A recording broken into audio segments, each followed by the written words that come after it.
$1000 დაწყებული ბიზნესია. სახლიდან მივიტანეთ ტახტი, ჩაიდანი, ეს $1000 მოვახმარეთ გარემონტებას და სპეციალური ტექნიკის ყიდვას, რომელიც გვჭირდებოდა რაღაც ფოკუს ჯგუფების ჩასატარებლად, მოკლედ ვიდეო გადაღებისთვის და რაღაც. ანუ ეს იყო სულ ერთი მუშა გვყავდა და ეს რა ქვია 4 ქალი ვედექით თავზე და ვეუბნებოდით როგორ შეეხება ბოლოს წერილი დაგვიტოვა კარგად. თქვენ დანახვა.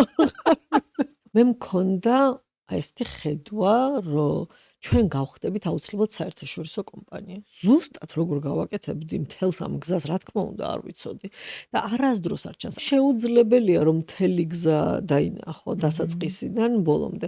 ძალიან ხშირად ზუსტად ეს აფერხებთ ხოლმე ადამიანებს, რომ დაიწყონ ბიზნესი და სულ მაგას ვეუბნები, რომ მთავარია გქონდეს ხედვა, იცოდე რას აშენებ, წარმოსახვაში გქონდეს, ოცნებაში, სიტყვა ოცნება არ უყვართ, მაგრამ მე ძალიან მიყვარს, იმიტომ რომ ამ კონტექსტში, ანუ ეს არის ის რაც უნდა წარმოისახო.